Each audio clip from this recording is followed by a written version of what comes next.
श्रीमद्वाल्मीकि रामायण युद्धकांड अध्याय 126। हनुमान जी का भरत को श्री राम, लक्ष्मण और सीता के वनवास संबंधी सारे वृत्तांतों को सुनाना। मेरे स्वामी श्री राम को विशाल वन में गए बहुत वर्ष बीत गए। इतने वर्षों के बाद आज मुझे उनकी आनंददायिनी चर्चा सुनने को मिली है। आज ये कल्याणमयी लौकिक गाथा मुझे यथार्थ जान पड़ती है। मनुष्य यदि जीता रहे तो उसे कभी न कभी हर्ष और आनंद की प्राप्ति होती ही है, भले ही वो 100 वर्षों बाद हो। सौम्य, श्री रघुनाथ जी का और वानरों का यह मेल जोल कैसे हुआ, किस देश में और किस कारण को लेकर हुआ, यह मैं जानना चाहता हूँ। मुझे ठीक ठीक बताओ। राजकुमार भरत के इस प्रकार पूछने पर कुशासन पर बैठाए हुए हनुमान जी ने श्री राम का वनवास विषयक सारा चरित्र उनसे कह सुनाया। प्रभो, महाबाहो, जिस प्रकार श्री रामचंद्र जी को वनवास दिया गया, जिस तरह आपकी माता को 2 वर प्रदान किए गए, जैसे पुत्र शोक से राजा दशरथ की मृत्यु हुई, जिस प्रकार आप राजगृह से दूतों द्वारा शीघ्र ही बुलाए गए, जिस तरह अयोध्या में प्रवेश करके आपने राज्य लेने की इच्छा नहीं की और सत्पुरुषों के धर्म का आचरण करते हुए चित्रकूट पर्वत पर जाकर अपने शत्रुसूदन भाई को आपने राज्य लेने के लिए निमंत्रित किया, फिर उन्होंने जिस प्रकार राजा दशरथ के वचन का पालन करने में दृढ़तापूर्वक स्थित होकर राज्य को त्याग दिया, तथा जिस प्रकार अपने बड़े भाई की चरण पादुकाएं लेकर आप फिर लौट आए, ये सब बातें तो आपको यथावत रूप से विदित ही हैं। आपके लौट आने के बाद जो वृत्तांत घटित हुआ वह बता रहा हूँ, मुझसे सुनिए। 5-9 आपके लौट आने पर वह वन सब ओर से अत्यंत क्षीण सा हो चला। वहां के पशु पक्षी भय से घबरा उठे थे। तब उस वन को छोड़कर श्री राम ने विशाल दंडकारण्य में प्रवेश किया, जो निर्जन था। उस घोर वन को हाथियों ने रौंद डाला था। उसमें सिंह, व्याघ्र और मृग भरे हुए थे। उस गहन वन में जाते हुए इन तीनों के आगे महान गर्जना करता हुआ बलवान राक्षस विराट दिखाई दिया। ऊपर बांह और नीचे मुंह किए चिघाड़ते हुए हाथी के समान जोर जोर से गर्जना करने वाले उस राक्षस को उन तीनों ने मारकर गड्ढे में फेंक दिया। वो दुष्कर कर्म करके दोनों भाई श्री राम और लक्ष्मण सायंकाल में शरभंग मुनि के रमणीय आश्रम पर जा पहुंचे। शरभंग मुनि श्री राम के समक्ष स्वर्गलोक को चले गए। तब सत्य पराक्रमी श्री राम सब मुनियों को प्रणाम करके जनस्थान में आए। जनस्थान में आने के बाद शूर्पणखा नाम वाली एक राक्षसी मन में काम भाव लेकर श्री रामचंद्र जी के पास आई। तब श्री राम ने लक्ष्मण को उसे दंड देने का आदेश दिया। महाबली लक्ष्मण ने सहसा उठकर तलवार उठाई और उस राक्षसी के नाक कान काट लिए। वहां रहते हुए महात्मा श्री रघुनाथ जी ने अकेले ही शूर्पणखा की प्रेरणा से आए हुए भयानक कर्म करने वाले 14,000 राक्षसों का वध किया। युद्ध के मुहाने पर एकमात्र श्री राम के साथ भिड़कर वे समस्त राक्षस पहर भर में ही समाप्त हो गए। तपस्या में विघ्न डालने वाले उन दंडकारण्य निवासी महाबली और महापराक्रमी राक्षसों को श्री रघुनाथ जी ने युद्ध में मार डाला।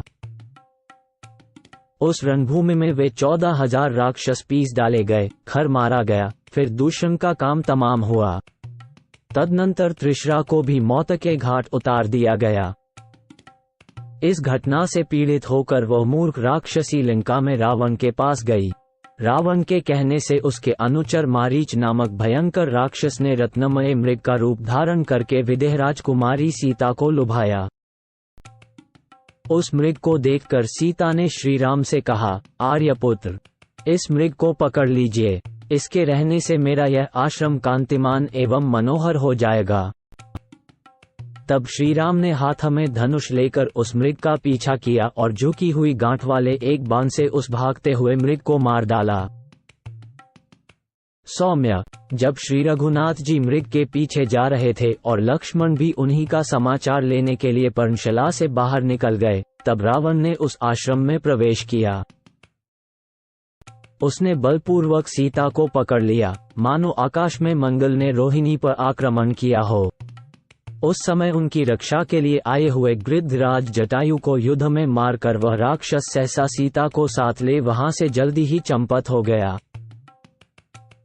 तदनंतर एक पर्वत शिखर पर रहने वाले पर्वतों के समान ही अद्भुत एवं विशाल शरीर वाले वानरों ने आश्चर्यचकित हो सीता को लेकर जाते हुए राक्षस राज रावण को देखा। वो महाबली राक्षस राज रावण बड़ी शीघ्रता के साथ मन के समान वेगशाली पुष्पक विमान के पास जा पहुंचा और सीता के साथ उस पर आरूढ़ हो उसने लंका में प्रवेश किया।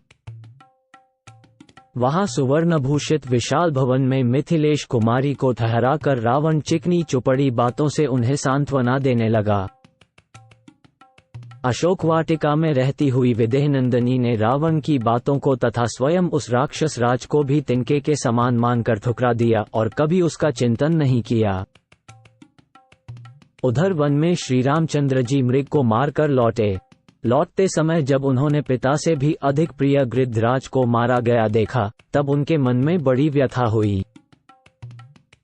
लक्ष्मण सहित श्री रघुनाथ जी विदेहराज कुमारी सीता की खोज करते हुए गोदावरी तट के पुष्पित वन प्रांत में विचरने लगे। खोजते खोजते वे दोनों भाई उस विशाल वन में कबंध नामक राक्षस के पास जा पहुंचे। तदनंतर सत्यपराक्रमी राम ने कबंध का उद्धार किया और उसी के कहने से वे ऋषमुख पर्वत पर जाकर सुग्रीव से मिले। उन दोनों में एक दूसरे के साक्षात्कार से पहले ही हार्दिक मित्रता हो गई थी। पूर्व काल में क्रुद्ध हुए बड़े भाई वाली ने सुग्रीव को घर से निकाल दिया था। श्री राम और सुग्रीव में जब परस्पर बातें हुई तब उनमें और भी प्रगाढ़ प्रेम हो गया। श्री राम ने अपने बाहुबल से सम्रांगण में महाकाय महाबली वाली का वध करके सुग्रीव को उनका राज्य दिला दिया। श्री राम ने समस्त वानरों सहित सुग्रीव को अपने राज्य पर स्थापित कर दिया और सुग्रीव ने श्री राम के समक्ष ये प्रतिज्ञा की थी कि मैं राजकुमारी सीता की खोज करूंगा। तदनुसार महात्मा वानर राज सुग्रीव ने 10 करोड़ वानरों को सीता का पता लगाने की आज्ञा देकर संपूर्ण दिशाओं में भेजा। उन्हीं वानरों में हम लोग भी थे। गिरिराज विंध्य की गुफा में प्रवेश कर जाने के कारण हमारे लौटने का नियत समय बीत गया। हमने बहुत विलंब कर दिया। हमारे अत्यंत शोक में पड़े पड़े दीर्घकाल व्यतीत हो गया।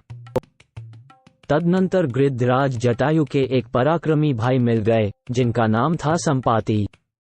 उन्होंने हमें बताया कि सीता लंका में रावण के भवन में निवास करती हैं।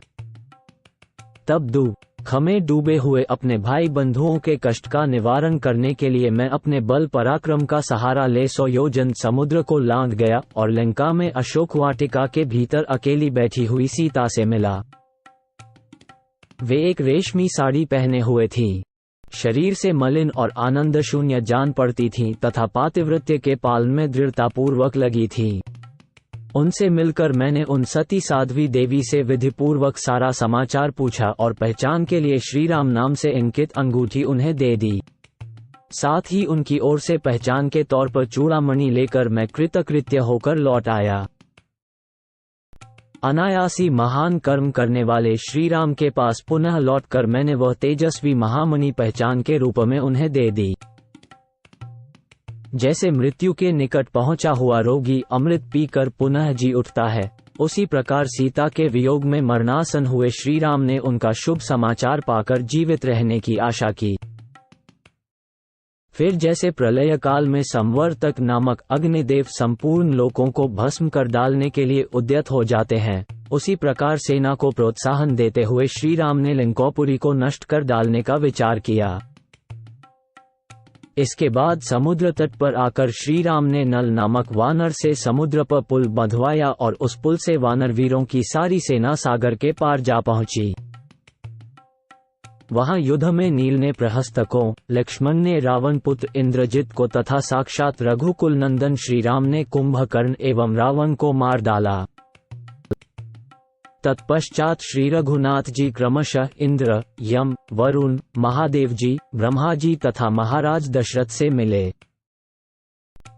वहां पधारे हुए ऋषियों तथा देवर्षियों ने शत्रु सतापी श्रीमान रघुवीर को वरदान दिया।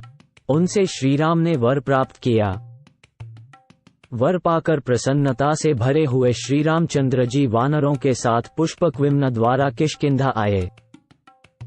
वहां से फिर गंगा तट पर आकर प्रयाग में भरद्वाज मुनि के समीप वे ठहरे हुए हैं।